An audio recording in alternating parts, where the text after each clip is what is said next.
So, hello everyone. So today I'll be basically starting with GIT. Anyone in there? Uh,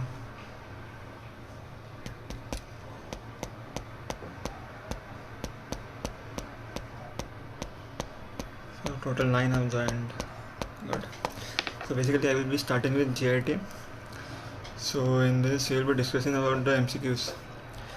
So this is the first time I am doing a live session, so it will be very difficult for me also. Let's see. So first question is, which of the following is not a malabsorption syndrome? And the options are Whipple disease, celiac disease, tropical flu, and H. pylori. So basically in this, what you can say is the answer is basically first actually comment your answers basically so that both can discuss. So anyone, the options are Whipple disease, celiac disease, tropical flu, and H. pylori infection. Okay, the answer here is H. pylori because H. pylori is not a malabsorption syndrome, and others are actually malabsorption syndrome, that is Whipple disease, celiac, and tropical flu. Then then the next question is, non-absorption of fat-soluble vitamins is due to which condition? So basically celiac flu, pancreatic exocrine insufficiency, both or none. So in this, pancreatic exocrine insufficiency wouldn't cause any non-absorption basically. So the answer here will be what I think is celiac flu.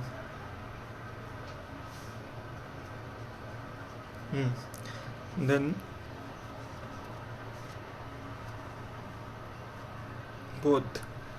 both can also be there, and I will check once. 361.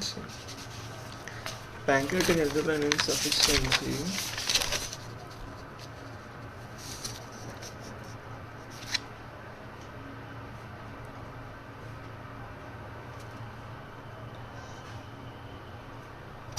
No, the answer is only celiac flu. Sorry.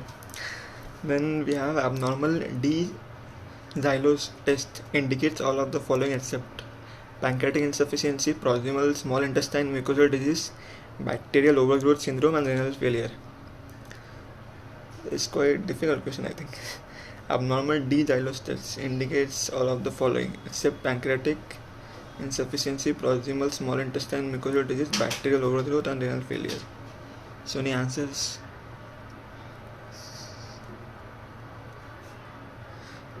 So here the answer is basically pancreatic insufficiency. So why pancreatic insufficiency? Basically D xylose is absorbed from the proximal small intestine and is excreted by kidneys. So bacteria in the proximal small intestine will consume the D xylose.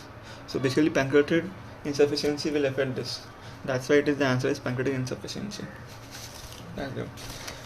Then we have this is quite common, I think. Sillins test, which is abnormal in which of the condition? First is intrinsic factor deficiency, amylase deficiency, lipase deficiency, and pancreatic endocrine insufficiency. Sillins test is abnormal in. Anyone?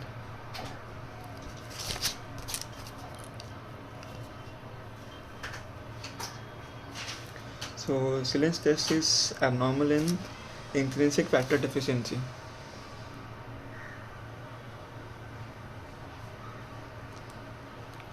Okay. So basically, which are the conditions in which the Sillins test is abnormal? Can anyone tell? Okay, no problem. I will only tell. So it is abnormal in IF deficiency that I told. Intrinsic factor deficiency, exocrine pancreatic insufficiency, bacterial overgrowth syndrome, and celiac disease. So let's have a 30-year-old lady presents with features of malabsorption, iron deficiency, anemia. So two conditions it is present in that is the malabsorption and iron deficiency. Then what we do is duodenal biopsy, which shows a complete villus atrophy. So which of the following antibodies is likely to be present? That is the anti-endomyosin antibodies, anti-goblet cell antibodies, anti-saccharomyces cerevisiae antibodies, anti-neutrophil cytoplasmic antibodies. So basically the patient has malabsorption iron deficiency. So anyone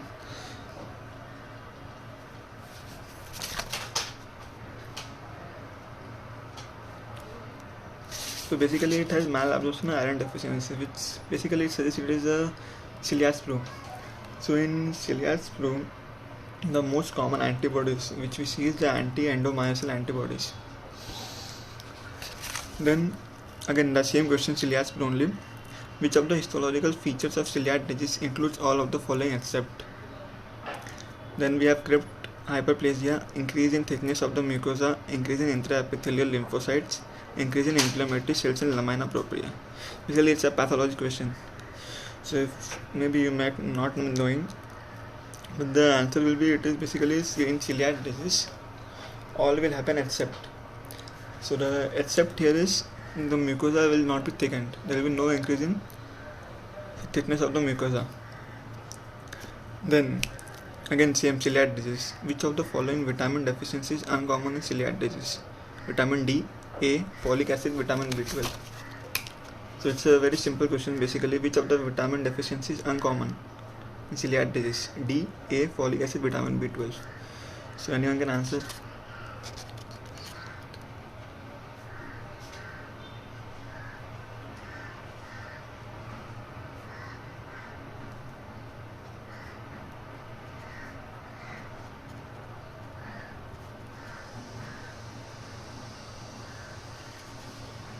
So no answer, okay.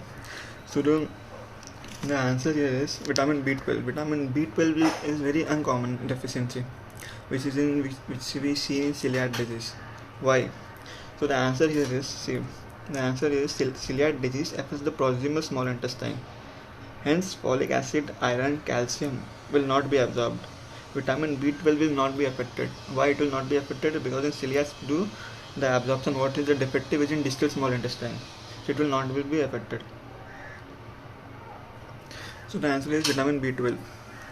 Then in which next question, in which of the following conditions of the malabsorption an intestinal biopsy is diagnostic? So in which of the condition intestinal biopsy is diagnostic? Then the options are celiac disease, tropical sprue, Whipple's disease, lactose intolerance. So anyone? Basically it is like investigation of choices biopsy. The question says like that. So the options are celiac, tropical, Whipple's and lactose intolerance. So okay, the answer here is basically Whipple's disease. Why? Because in other basically the features will be not as common, not specific. So investigations for the Whipple's disease, the biopsy will be specific. Then again that Whipple disease only. What is the most common CNS manifestation? I know it's going 1-1, but no one is answering, so okay. So let me once again. The most common CNS manifestation of Whipple disease is cerebral ataxia, supranuclear ophthalmoplegia, seizure and dementia. So anyone, if you want to answer, what is the most common CNS manifestation in Whipple disease?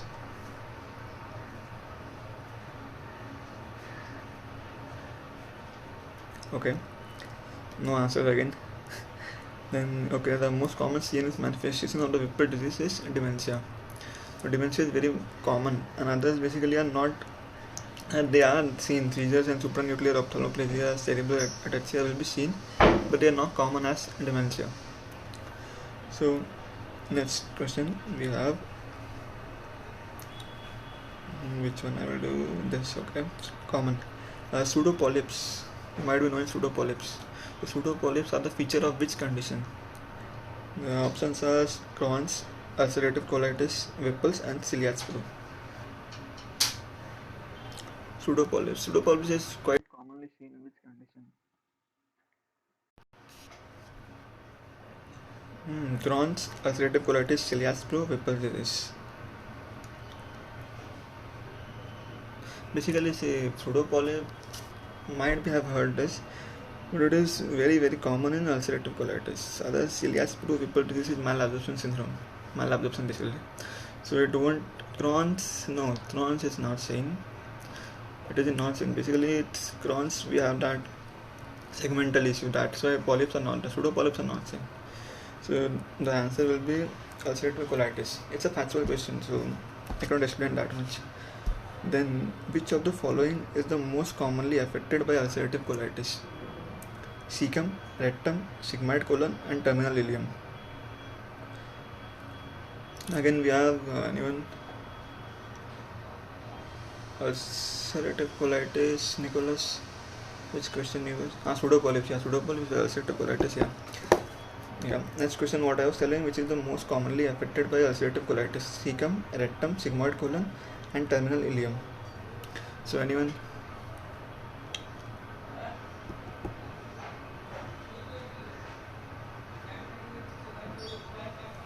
Basically, the most common what you see in ulcerative colitis, the difference between Crohn's and ulcerative, that only Crohn's will be in the proximal part, and the ulcerative colitis will be in distal part. So it is basically rectum. More specific, it will be recto. More specific answer here will be rectosigmoid, but we don't have that option, so it will be rectum only. Cecum, rectum is the answer. Cecum, it won't be. In ulcerative colitis, the distal part basically, you have to remember like that. Then this is backwash. Backwash ileitis is seen in ulcerative colitis, Crohn's disease, colonic carcinoma, and ileal polyp. So backwash is seen in which condition? Can anyone tell? Backwash is seen in which condition? So again the options are ulcerative colitis, Crohn's disease, colonic carcinoma, and ileal polyp. Crohn's, no, Crohn's it is not seen. No, the answer is not Crohn's. Anyone else? The answer basically here it is ulcerative colitis. Why? See, the spillover of colonic inflammation into the distal ileum is known as backwash ileitis. Basically definition, spillover of colonic inflammation. So that's also a factual question, I cannot help in that. So it is ulcerative colitis, not Crohn's. No, colonic cancer it is not the, sorry, it's Crohn's. Sorry, ulcerative colitis. Then we have something, what I want is 3 full line questions. Yeah. See, a 14-year-old girl with history of prolonged fever with abdominal discomfort is observed. Basically fever, abdominal discomfort, and she has splenomegaly and leukopenia. So in the course of the disease, she develops acute abdominal event and died. So basically she died because of acute abdominal event. And which of the following is the likely finding on autopsy? Transverse ulcers, longitudinal ulcers, pinpoint ulcers, and pseudopolyps. So basically what history it is, there is 14-year-old, prolonged fever, abdominal discomfort, splenomegaly, leukopenia. Okay, so what can be the answer?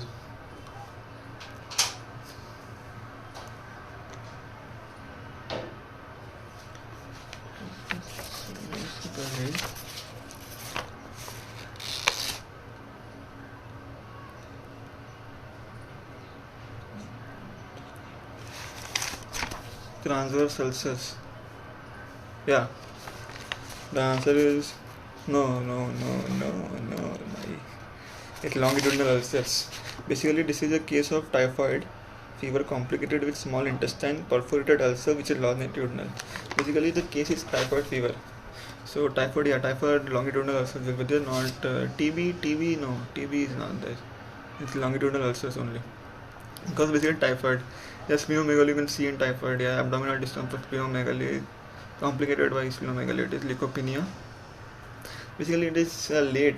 Typhoid we normally cure it in the first itself. It's late. So next also we have a patient. A patient presents to you with a lower gastrointestinal bleed. So sigmoidoscopy shows ulcer in the sigmoid. Okay. Then biopsy from this shows a flask shape ulcer. So this is quite definitive, flask shape ulcers. which of the following is the most appropriate treatment? Then we have intravenous ceftriaxone, intravenous metronidazole, intravenous steroids, and sulfasalazine, hydrocortisone, enemas. So I want to think what is the condition basically. First, think of the condition. We have GI bleed, then sigmoidoscopy which shows ulcer, flash tape ulcers. Yeah, and biopsy is flash tape ulcer and ulcers in the sigmoid. Basically, sigmoid, GI bleed, and flash tape ulcers. So what is your condition? No, well, first tell me what is your condition. Then we'll discuss about it. What is the answer?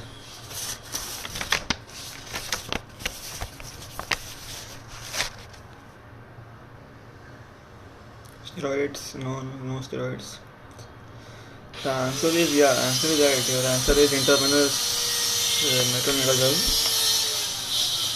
So 1 minute. So the answer is intravenous metronidazole only. So the basically question is here typical of amoebiasis. Yeah, Entamoeba histolytica. Yeah, you are right. Basically it is Entamoeba histolytica amoebiasis, and the answer is metronidazole. So then we have features of typhoid ulcers. Include all of the following except in typhoid ulcer what you'll see: bleeding, perforation, stricture and obstruction, longitudinal orientation. So basically except we don't amoebic colitis. Yeah, amoebic colitis was the Entamoeba histolytica. Yeah. So in this the question is typhoid ulcers except which is not seen in typhoid ulcers: bleeding, perforation, stricture and obstruction, longitudinal orientation. So anyone 200 ml IV TDS, yeah. Okay, so except perforation, no, perforation is common, not common, but it is quite rare, but it is there. That I also know that. So perforation is not there. What are you talking about? Okay, I will repeat once. See, all of the following are causes of acute. The features of typhoid ulcers include all of the following except bleeding, perforation, stricture and obstruction, longitudinal orientation. So the answer here is, I won't delay much. The answer here is stricture and obstruction. Others perforation happens, bleeding into ulcer, the bleeding will happen. So the answer here is stricture and obstructions won't be there. Then we have increased amylase. Increased amylase may be seen in all of the following except stricture is not there. Yeah, right, stricture. Sorry, I'm getting too fast. I will slow down.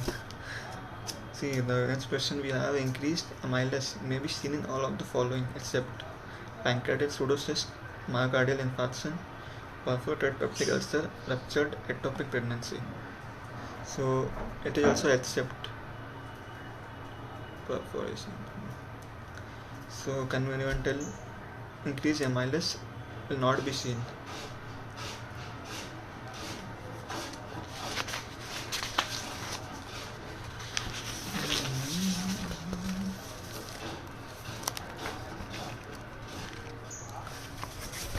It is also a factual question basically, so it's the answer here.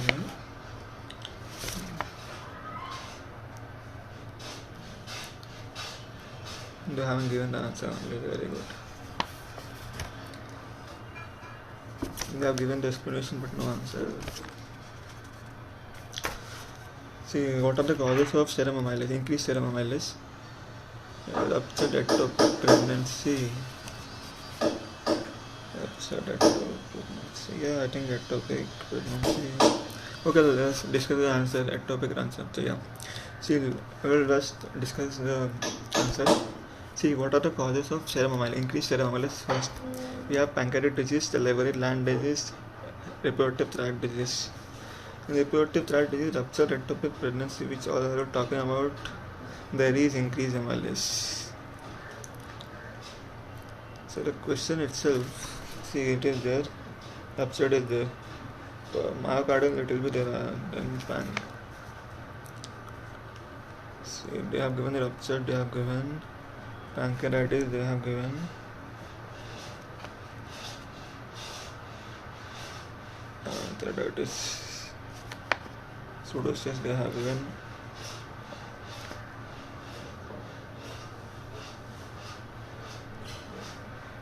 The answer.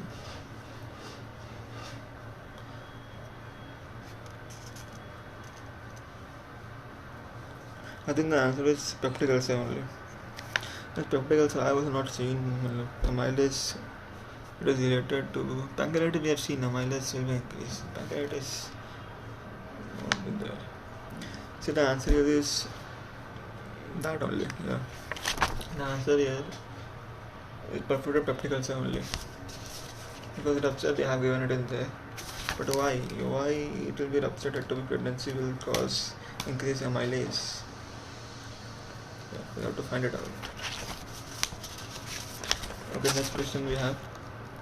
A 30-year-old male is a chronic alcoholic, presents with you with sudden onset of epigastric pain at radius to the back. Then all are seen except low serum amylase, increased LDH, hypocalcemia, increased serum amylase. So can anyone tell? 30-year-old patient, male patient, alcoholic, chronic, sudden onset of epigastric pain, radius to the back. All are seen except low serum amylase, increased LDH, hypocalcemia, increased serum amylase. Except low serum pancreatitis, low serum amylase. Okay, sorry, pancreatitis, low serum. Okay, I will look into it. But here they have given, what I know is, but here they have given increased serum amylase is seen in pancreatitis, pseudocyst, pancreatic ascites, pancreatic trauma, and cholelithiasis. Diagnosis pancreatitis, low amylase. Which question you are talking about? It's chronic alcoholic patient only, I think. Yeah, the answer low amylase. No. Pancreatitis is not low amylase, it is high amylase. As per the what I will check it and tell you. Then you have acute pancreatitis, alcoholism. Answer is low serum amylase is not seen. They also accept, I think, no? Yeah. Maybe seen in all. No, but see, pancreatitis the question, it is not there only. It is pancreatitis pseudocyst. The question had pancreatitis pseudocyst. The question is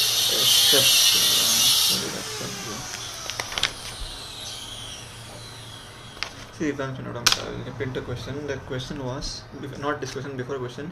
Increased amylase may be seen in all of the following except pancreatitis pseudocyst, MI, perforated peptic ulcer, ruptured ectopic pregnancy. So it is except means what? It is increased in all except. So it is, see, pancreatitis pseudocyst, it is there. It's increased except, yeah. Pseudocyst is there, MI will be there, rupture it is there. So it will be ulcer only, no? I don't know where the confusion is. I'll check and tell you. Maybe it is wrong here. So where we are here, chronic alcoholic patient, sudden onset epigastric pain, radius to the back, and except all are seen except low serum amylase, low serum lipase, increased LDH, hypocalcemia, increased serum amylase. So here also the answer is low serum lipase, except also this is penultimate answer. We are answering about 1 minute. We are answering about alcoholic patient's answer. Okay. In the alcoholic patients you are telling 390. I will read the 1 minute. So the answer is low serum lipase, not low serum amylase also. Why? Basically it is telling that in acute pancreatitis, serum amylase, lipase and LDH will be increased. So fatty acid releases due to pancreatic lipase, which will bind to the calcium causing hypocalcemia. So the answer is here also is not increased serum amylase, it is low serum lipase. Yeah, low lipase. Now you got it. I think so. Sorry for the confusion. So next we have what is the cause of acute loss of vision in a patient with alcoholic pancreatitis. So he has alcoholic pancreatitis, and what is the acute cause of acute loss of vision? The options are pulsar retinopathy, sudden alcohol withdrawal, acute congestive glaucoma, CRAO. I think so much noise is coming. I have to stop it here otherwise. You told option as amylase before. Sorry, I'm not in my mind right now. Sorry. So next question we have that the cause of acute loss of vision in a patient of alcoholic pancreatitis is pulsar retinopathy, sudden alcohol withdrawal, acute congestive glaucoma, CRAO.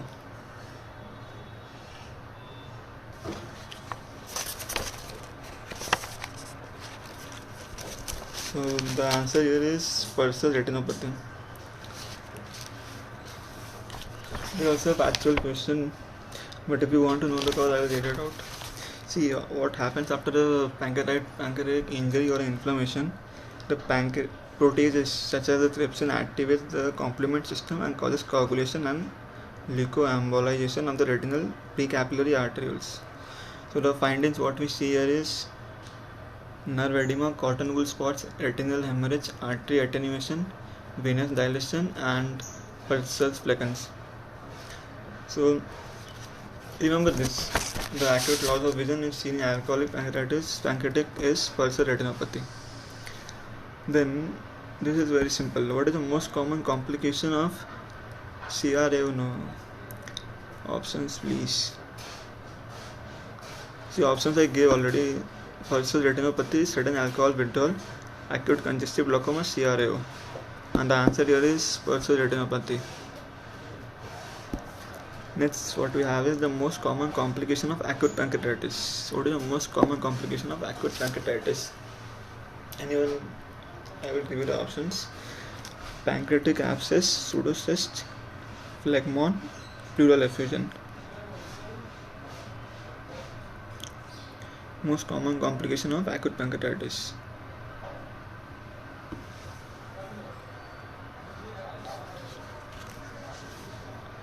Even if you can give the answer.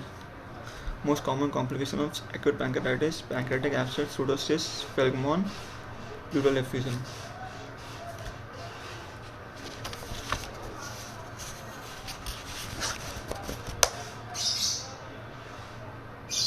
Good morning.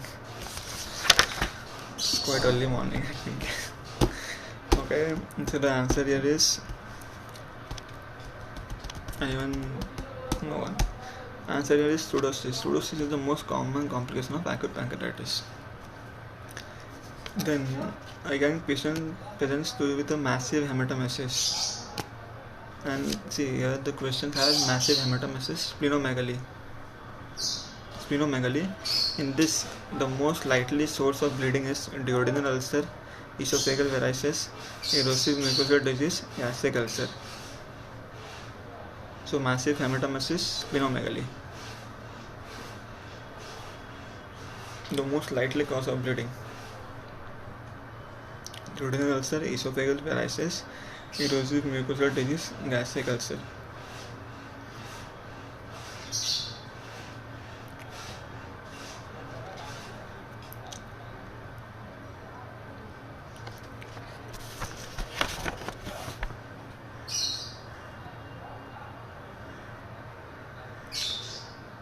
Varices, yeah, right. So the answer is esophageal varices. Why do you think it is esophageal varices? Because the condition only, see, hematemesis and splenomegaly is there. So basically something you are seeing that bleeding is there from the aorta sides. Basically you can see that it is a portal hypertension case.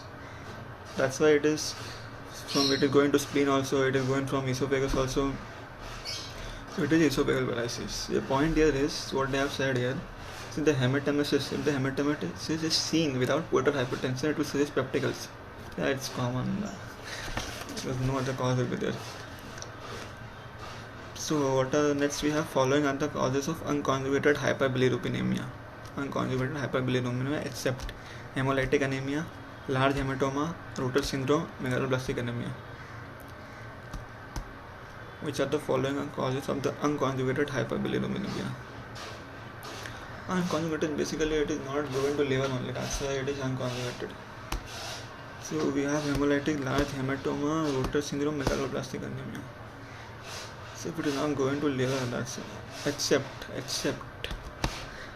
is there. Anyone?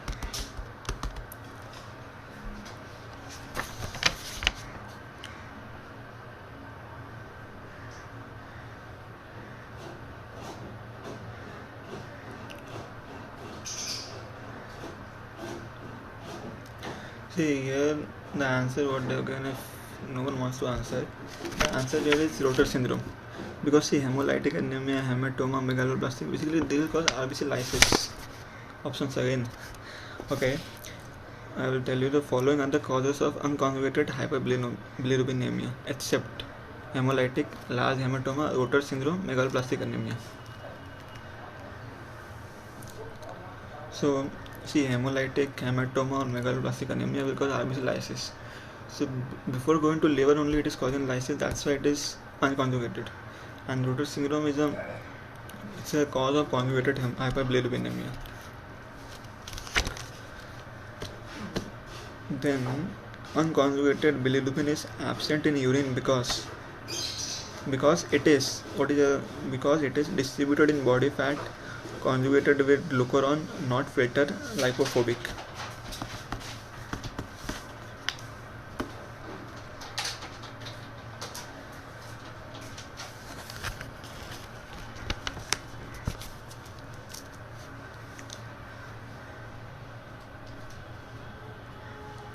Okay, I'll repeat once again.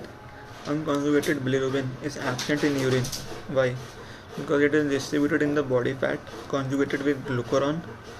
Glucuron it is not conjugated. Options are glucuron, not filter and lipophobic.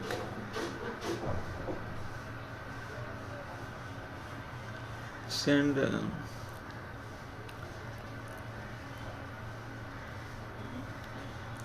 okay, the answer is it is not filter. Why? Because unconjugated bilirubin, whenever you see it is bound with albumin, so it cannot be filtered. So the answer here is not filtered. Then a patient presents with unconjugated hyperbilirubinemia and presence of urobilinogen in urine. Which among the following is the least likely diagnosis? Hemolytic jaundice, Crigler-Najjar syndrome, Gilbert syndrome, Durbin-Johnson syndrome.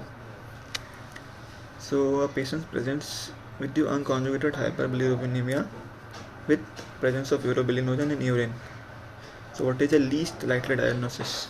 Hemolytic jaundice, Crigler-Najjar syndrome, Gilbert syndrome, Durbin-Johnson syndrome.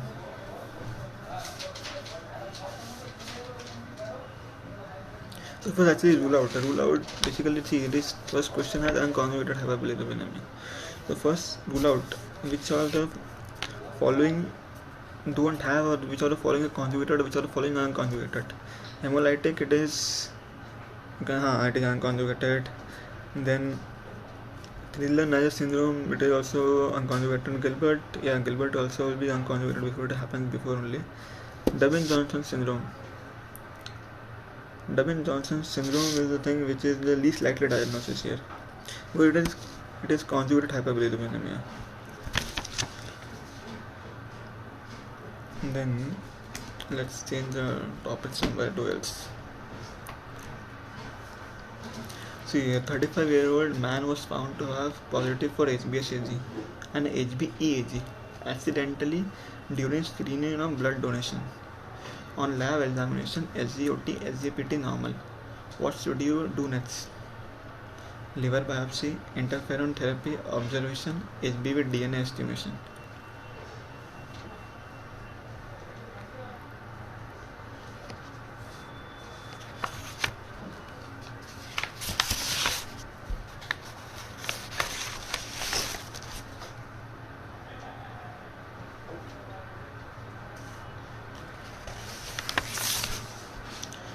So anyone say the options are gonna repeat. See SGPT, SGOT are normal. So basically liver it is normal, you can tell. DNA estimation. Yeah, the answer is DNA estimation only. Why DNA estimation can anyone tell? See, SGOT, SGPT normal means liver is normal, but he has HbSAg positive and HbAg positive accidentally during an examination. So basically, see, the answer here is HB with DNA estimation. Why? Because the patient incidentally diagnosed as HbSAg means that is chronic asymptomatic hepatitis B. So that's why we will do HB and DNA. So yeah, the answer what you told was right. So next question we have, it's a simple question I will give you. See, it's very simple. Hepatitis B can be transmitted through all of the following except semen, breast milk, blood, fecal-oral. HB positive, so virus replicating. Yeah, you're also right. See, the question was the hepatitis B can be transmitted through all of the following except semen, blood, breast milk, fecal-oral. That's an easy question. I think you all can answer. Anyone if you want to answer? See, semen, breast milk, fecal-oral, that is all the. So it's a no answer. So the answer is fecal-oral route. Because hepatitis B, always you have seen it is sexually transmitted or through transfusions. Fecal-oral route you see in hepatitis A. Basically in hepatitis A you see the fecal-oral route. So let's have a good question. Okay, a 12-year-old boy presents with you with hematemesis, melena and mild splenomegaly. So A and D are also fecal-oral. Yeah, you're right. See, a 12-year-old presents with hematemesis, melena and mild splenomegaly. There is no obvious jaundice or ascites. The most likely diagnosis will be what? EHPV, EHPVO, NCPF, cirrhosis or malaria with DIC.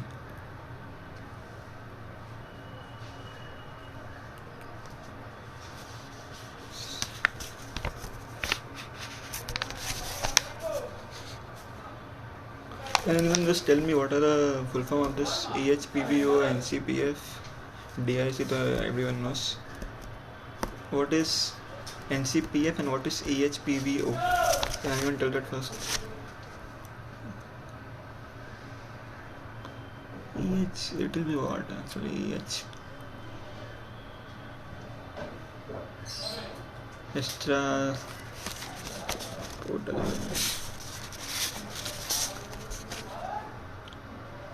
I am also weak in this subject.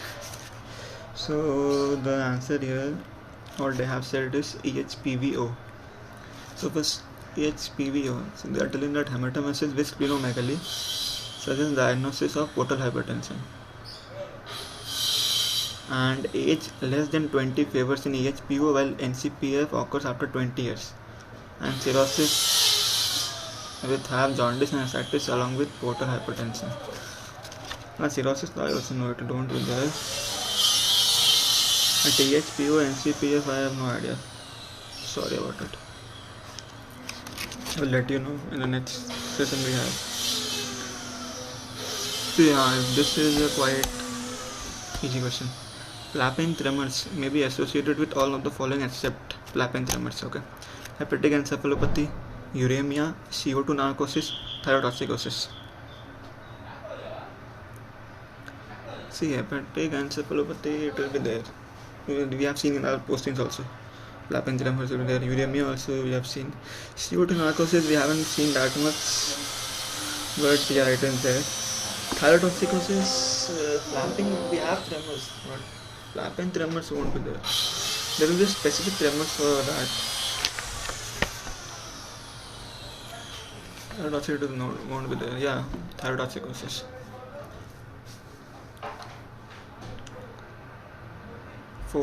Fourth answer, yeah, thyrotoxicosis. Then all of the following are the risk factors for hepatocellular carcinoma except hepatitis C, alcoholism, alpha toxins, animal fat and diet. See, all of the following are the risk factors for hepatocellular carcinoma except hepatitis C, and it is there. Alcoholism, aflatoxin, animal fat and diet. It's also easy one. So you can answer.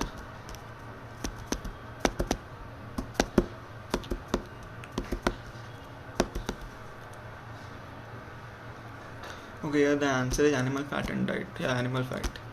See, aflatoxin we have seen it is carcinogenic. Alcoholism, we all know that. Hepatitis C also it is in complication basically. Then Budd-Chiari syndrome is the most commonly due to hepatic vein obstruction, acute portal hypertension, congenital portal hypertension, IV obstruction. Animal fat, yeah. Budd-Chiari syndrome is most commonly due to hepatic vein obstruction, acute portal hypertension, congenital portal hypertension, or IVC obstruction.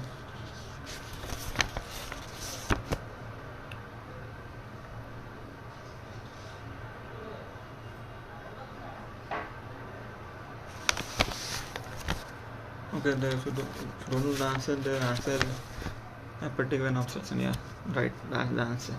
So in Budd-Chiari, it is the cause is only hepatic vein. Thrombosis will be there. Because of thrombosis, there will be obstruction of the hepatic vein. So what they have here, it is what they have given the explanation here. That yeah, it is due to the hepatic vein thrombosis. That is okay. But what is the cause? Most common cause of hepatic vein obstruction? It is the most common worldwide. If you are telling the question is worldwide, it is myeloproliferative disorders. In India, the most common cause is idiopathic. Idiopathic is like everywhere in India. I think I have to end the session here only because of noise. Okay, last question I will take. Let's have a big question. Okay, the last question we will take is this one. It is AIMS 2003. So it will be difficult only. See, 35-year-old male patients presented with you with history of jaundice for 15 days. Noise is only distracting. A 35-year-old male patient presented with you with history of jaundice for 15 days, which was preceded with prodromal illness. Then his serum tested positive for HBsAg. Clinical diagnosis of acute hepatitis B was made. What should be the most appropriate choice? So what all is here? 35-year-old jaundice for 15 days, then preceded by prodromal illness, HBsAg positive, and diagnosis was already made, that is hepatitis B. So what is the next appropriate choice? What you will do? Anti-HBeAg antibody, HBe antigen, anti-HBc IgM antibody, HBV DNA by PCR. Which antibody you will prefer, antibody or antigen, that is anti-HBeAg or HBe antigen only, anti-HBc IgM antibody, HBV DNA by PCR.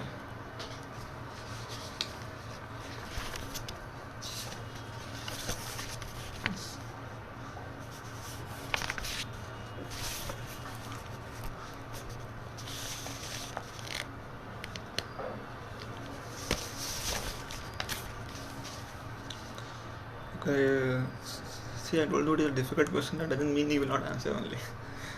It's not that difficult. Anyway, if you want to answer, basically it's a hepatitis B. So what is the next most appropriate?